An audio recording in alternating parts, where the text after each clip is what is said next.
8 de la mañana con 9 minutos, 8 con 9 minutos, en Punto Noticias, primera emisión. Saludamos ya con Marco Teruggi, sociólogo, periodista y corresponsal de Página 12 y Sputnik, que estará ya con nosotros en los próximos minutos. Es nuestro segundo invitado. Con él vamos a hablar sobre las elecciones tanto en Venezuela como en Chile. El Partido Socialista Unido de Venezuela de Nicolás Maduro ganó en 20 de las 23 gobernaciones que había en juego en estas elecciones, todas excepto los estados de Zulia, Nueva Esparta y Cojedes. Además de las 20 gobernaciones logradas, el Partido Socialista Unido de Venezuela de Nicolás Maduro también consiguió la alcaldía clave de Caracas, la capital del país. En la capital ganó la exministra del Interior Carmen Meléndez con el 58.93% de los votos contados, por delante del opositor Antonio Ecarri.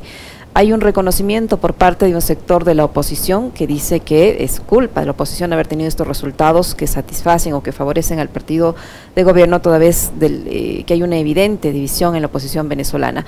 El domingo fue la primera vez que la oposición venezolana decidió participar en las elecciones desde el 2018. Sin embargo, los electores no acudieron a votar de forma masiva. La participación fue la más baja registrada entre las elecciones que incluyeron la participación de la oposición, de acuerdo a los expertos.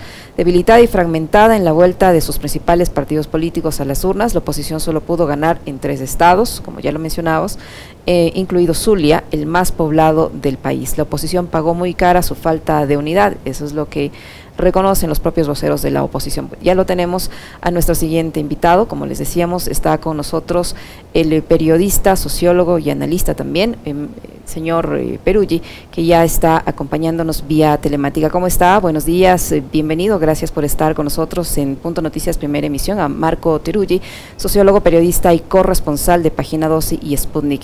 Le saludamos a Alexis Moncayo, quien le habla, a Licenia Espinel. ¿Cómo entender o cómo interpretar los resultados que se han logrado tanto en las elecciones de Venezuela como en las elecciones de Chile? Comencemos por Venezuela. La propia, y esta vez ya con la participación de un sector de la oposición que no logró unificarse, y esto les ha pasado factura en los resultados que nuevamente vuelven a favorecer al partido de gobierno, es decir, al presidente Nicolás Maduro. ¿Cómo interpretar estos resultados? Buenos días, Marco, bienvenido. ¿Qué tal? Muy buenos días. Bueno, efectivamente, como estaban diciendo, bueno, primero los saludo desde Caracas, que estoy acá haciendo corresponsalía sobre las elecciones. En primer lugar, efectivamente, creo que el dato principal es, primero, que en esta elección se presentó la casi totalidad de la oposición, y en segundo lugar, que esa casi totalidad opositora fue dividida en 2 o 3 partes, ¿no? Y enfrente el partido del gobierno, que es el Partido Socialista Unido de Venezuela, fue unificado. Esa situación de asimetría entre la unidad del chavismo con un discurso conjunto y una capacidad de movilización a través de su fuerza política contra diferentes factores de la oposición divididos y peleados entre sí, creo que fue el escenario principal en el cual se dio la contienda y puede explicar gran parte de los resultados. Digo, en términos de mapa de gobernaciones y de alcaldías, porque en términos de votos el escenario es otro, pero ante una fuerza unida y una fuerza dividida en 2 o 3 partes, suele ser una aritmética que pocas veces falla. Ahora, en términos de votos, ¿cómo entender estos resultados que nuevamente favorecen, pese a todo lo que se dice del gobierno del presidente Maduro a nivel internacional en los grandes medios? ¿Cómo entender que el resultado sea ese, que la gente, los venezolanos, los votantes sigan respaldando su gobierno? Bueno, yo creo que el chavismo tiene un núcleo duro, como se le dice acá, que es una base votante, pero más que votante también muy identificada políticamente en su identidad política chavista, en toda la historia que hubo a lo largo de estos años, y ese núcleo duro, digamos, con un gran trabajo organizativo que tiene el Partido Socialista Unido de Venezuela, logra movilizarlo, ¿no? En este caso fueron 3.900.000 votos, las elecciones legislativas del año pasado habían sido 4.400.000, algo así, si no me equivoco, es decir, se retrocedió cerca de 400.000 votos, pero ese sujeto político, organizado, con votación, sigue estando, y se ve, es el chavismo, digamos, ¿no? Ahora, la oposición sacó en realidad en esta elección más votos, que es lo que sacó el gobierno. Lo que pasa es que el gobierno fue unificado con candidatos y listas únicas, después incluso de haber hecho unas primarias, y enfrente ante 2 o 3 candidaturas opositoras, terminó dando el resultado de victoria al gobierno. Ahora, en términos de totalidad de votos, hubo más votos de la oposición que del gobierno. Lo que tiene el chavismo es que, además de la expresión política partidaria o del gobierno, es una identidad política, una organización territorial con mucha presencia en las zonas populares, y eso, digamos, en una ecuación política de esta naturaleza, permite ganar la elección. Marco, ¿estos resultados le van a dar mayor gobernabilidad, cree usted, al presidente Nicolás Maduro? Bueno, creo que el otro dato principal que hay que decir es que en esta elección estuvo una veeduría internacional, misiones de observación internacional muy importantes. Estuvo el Parlasur, que es el Parlamento de Mercosur, estuvo la Unión Europea con una misión, estuvo el Centro Carter de Estados Unidos, estuvo Naciones Unidas, hubo centenares de veedores de otros países, digo, y nadie denunció ninguna irregularidad, ningún tipo de escenario conflictivo, por lo que en términos de legitimidad, que viene muy fuertemente cuestionado a nivel de algunos países, me parece que esto que pasó asienta ese nudo crítico que se venía dando. Creo que lo que está ahora sobre debate de la mesa es cuál es el escenario de cara a los próximos 3 años. Acá en Venezuela ya se está hablando del 2024, que es el año de las elecciones presidenciales, porque lo que tiene que ver es qué tipo de conflicto se va a vivir. Si un conflicto donde hay sectores que intentan permanentemente un atajo por vía de derrocamiento, o todas las fuerzas políticas van hacia la vía electoral, hay una posibilidad de diálogo político nacional e internacional y se va con la perspectiva del 2024.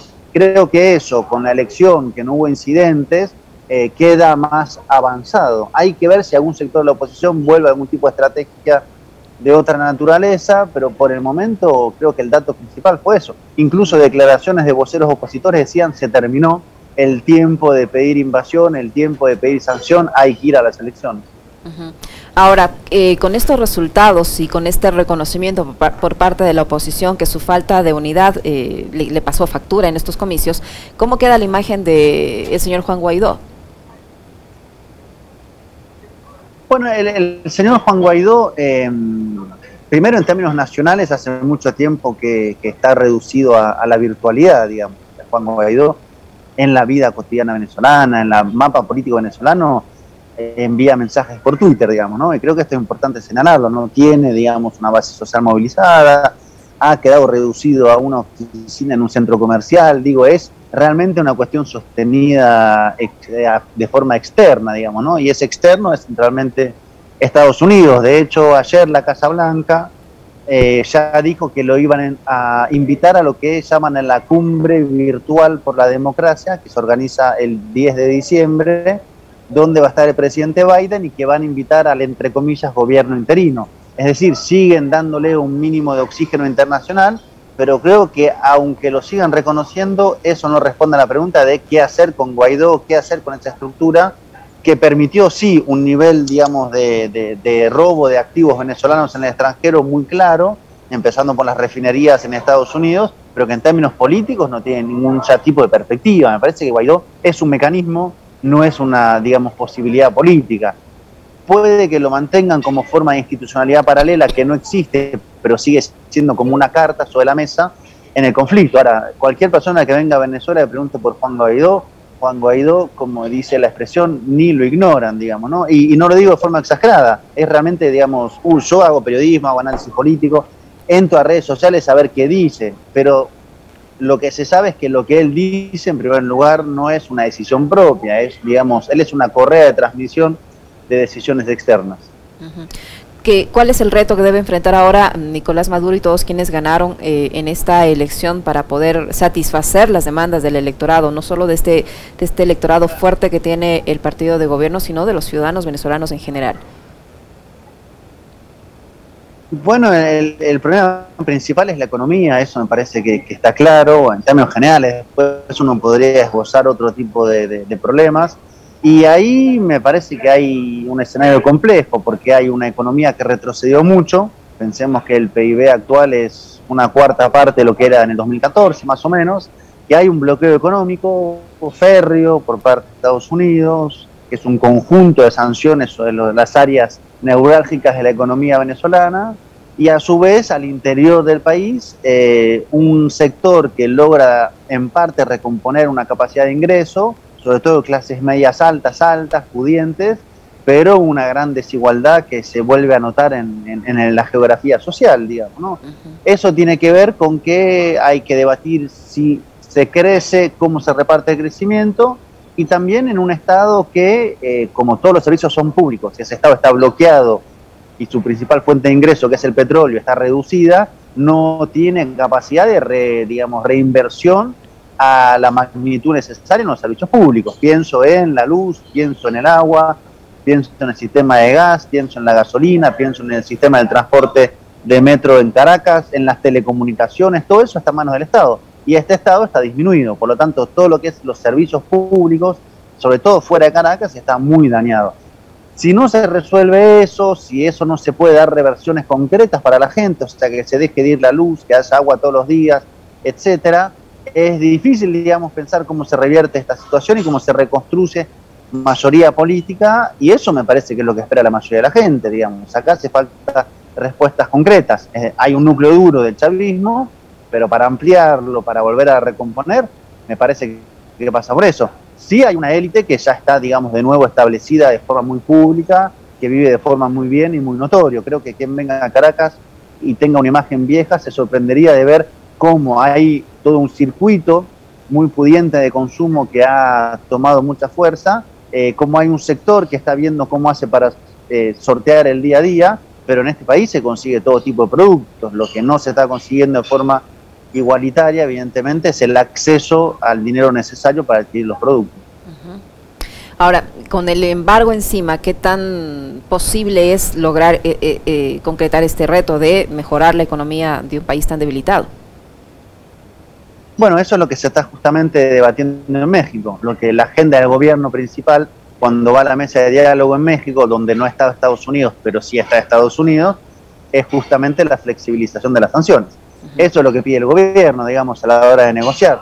Enfrente hay pedido de que se adelanten las presidenciales, una serie de cuestiones, pero el pedido neurálgico de este lado es ese, digamos. Y me parece que además está sobre la mesa, digamos, además de la ilegalidad del bloqueo, un bloqueo en tiempo de pandemia, un bloqueo, digamos, en emergencias sanitarias, pero eso es lo que se está debatiendo internacionalmente. Y uniendo las partes del debate, eso es algo sobre lo cual Guaidó no tiene incidencia, digamos. Guaidó no tomó ninguna decisión de bloqueo, no tendría cómo hacerlo. Eso es directamente Estados Unidos. Y ahí es lo que el centro. Ahora, si está dispuesta a flexibilizar bloqueo o no Estados Unidos, ellos dicen que sí, pero hay que ver, ¿no? Tiene una serie de fórmulas diplomáticas muy brumosas, pero por el momento, fácticamente, en términos de anuncios, no hay nada flexibilizado. Cambiemos de escenario, Marcos. Vamos a Chile. Esta vez las encuestas al parecer acertaron. Habrá una segunda vuelta en los comicios presidenciales de Chile. La disputarán los candidatos previstos Gabriel Boric y José Antonio Kast. Solo que la victoria de este último, a mí en lo personal me sorprende, tomando en cuenta que hace pocos meses atrás veíamos resurgir en Chile con fuerza a la izquierda, con un proyecto incluso constitucional que plantea un cambio profundo en ese país. ¿Cómo interpretar estos resultados y cuál cree usted que va a ser el desenlace? ¿De qué va a depender quién va a obtener el triunfo finalmente en Chile? Bueno, me parece que en Chile hay que tomar, digamos, dos tiempos, ¿no? O tres incluso.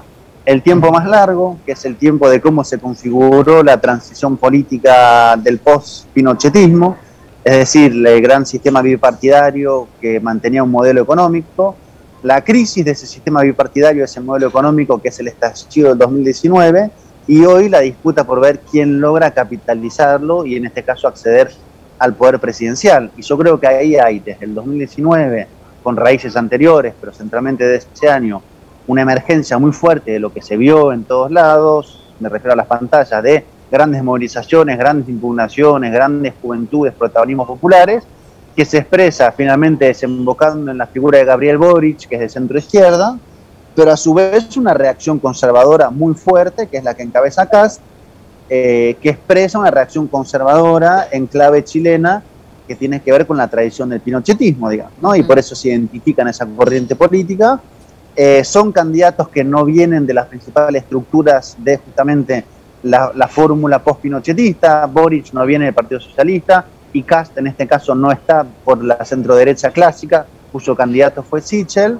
Y ahora la gran pregunta es cómo se va a dar el juego de alianzas y hacia dónde va a ir cada voto. Yo estimo que va a ser una disputa reñida, no va a haber una victoria así avasallante de uno sobre otro, pero hable panoramas absolutamente diferentes si gana Kast, y es lo que hemos visto con Piñera, pero con un redoble, digamos, de conservadurismo y seguramente de escalada represiva, o si gana Boric con la propuesta de centroizquierda en un contexto donde se está debatiendo una nueva constitución. Uh-huh. Ahora, en estos resultados, ¿qué papel jugó este escándalo mundial de los Pandora Papers que salpicó de forma directa al presidente de Chile, llevándolo incluso a ser el protagonista de un proceso de juicio político que finalmente no le destituyó del cargo, pero que al menos se lo llevó al banquillo, digamos, para que allí examinen su situación? ¿Qué impacto tuvo este escándalo en estos resultados electorales? Bueno, creo que el escándalo golpeó a Piñera, que ya venía muy golpeado, digo, era uno de los presidentes con peor imágenes, y a su vez me parece que impactó sobre su candidato, que era Sichel, que a su vez, digamos, tuvo sus propios escándalos, digamos, ¿no? Entonces, de los escándalos de uno y los escándalos de otro, me parece que hubo ahí un retroceso fuerte que capitalizó Kast, ¿no? Gran parte de los aliados que estaba con Sichel se pasaron las últimas semanas a apoyar a Kast, por oportunismo, por ver por dónde iba la posibilidad de victoria, y eso lo dejando más solo. Ahora, son familias políticas comunes, ¿no? Digo, Kast viene de la UDI es la derecha, de la cual viene Piñera, ¿no? Son como, es como pensar en España el Partido Popular y Vox, digamos, ¿no? Son la familia política que luego, en este momento histórico, va como armando figuras cada vez más a la derecha, que en el caso chileno lo nuevo es muy viejo, digamos, ¿no? Lo nuevo de la derecha es el viejo pinochetismo. Pero es esta lógica de que se está dando en muchos países. En Argentina pasa lo mismo con el macrismo y la figura de Milei, que apareció más a la derecha. Pero son familias comunes con troncos objetivos y desembocaduras similares. En el caso del candidato Boric, se está ya utilizando la estrategia típica en estos casos del miedo, ¿no? ¿Podría funcionar y capitalizar este temor que hay sobre la candidatura de Boric a favor del señor Kast, que es casi como Bolsonaro en Brasil? Bueno, lo que ha dicho Kast es la consigna de libertad o democracia, que es la consigna que utilizó Keiko Fujimori contra Pedro Castillo en Perú, que es la consigna que utilizó Ayuso del Partido Popular en su campaña en Madrid. Es el clivaje central que está haciendo, digamos, esa ala de derecha hoy, por lo menos en Latinoamérica y en España, y a veces en Estados Unidos.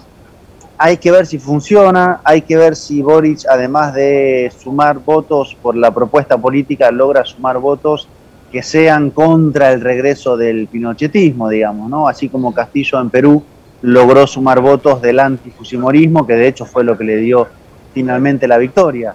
Eso me parece que está por verse. Evidentemente Kast está suavizando su discurso, ¿no? Plantea libertad o comunismo, pero plantea una serie de centros, en términos futbolísticos, hacia el centro, es decir, guiños, ¿no? Porque sabe que ese sector, que es el suyo, ya lo tiene asegurado, entonces va a buscar más hacia la centro derecha.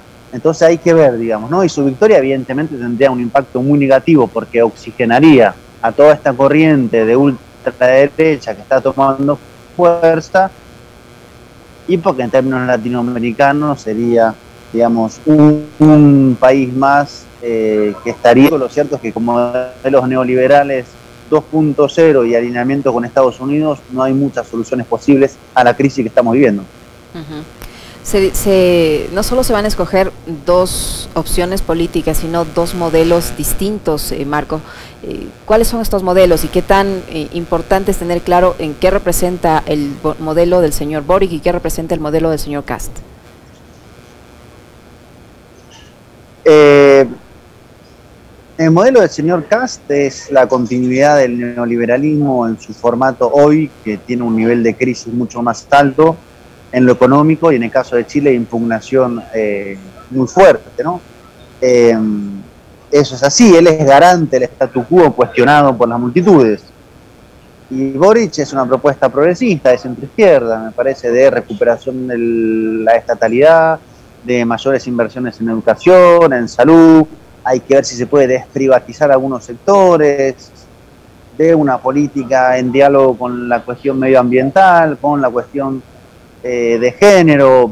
Entra en ese espectro político, ¿no? No estamos hablando de una radicalidad de izquierda para nada, sino de una centroizquierda que en el caso de un modelo como el chileno es bastante sencillo estar a la izquierda de Piñera, pero Chile viene con una tradición también de una centroizquierda neoliberal, ¿no? Que fue justamente la exconcertación, y ahí también hay siempre un foco de alerta, digamos, ¿no? Hay discursos progresistas que pueden también terminar no tocando algunos pilares necesarios de ser tocados. Ahora, eso ya es especulación respecto a lo que sería.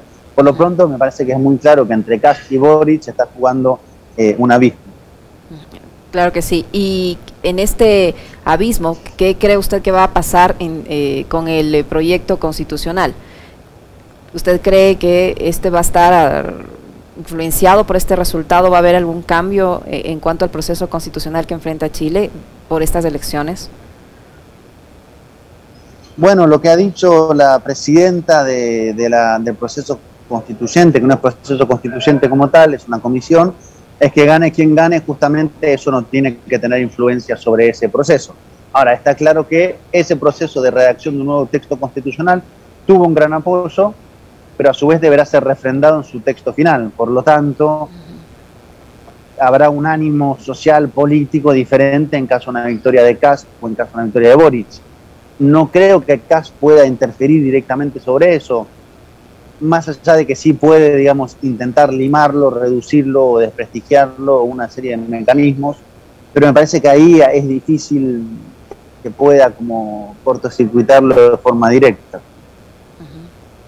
Muchísimas gracias, Marco, por su tiempo, por la información que nos ha proporcionado. Marco Teruggi, sociólogo, periodista, corresponsal de Página 12 y Sputnik, que ha estado con nosotros para analizar los escenarios políticos tanto en Venezuela como en Chile. Muchísimas gracias a Marco Teruggi.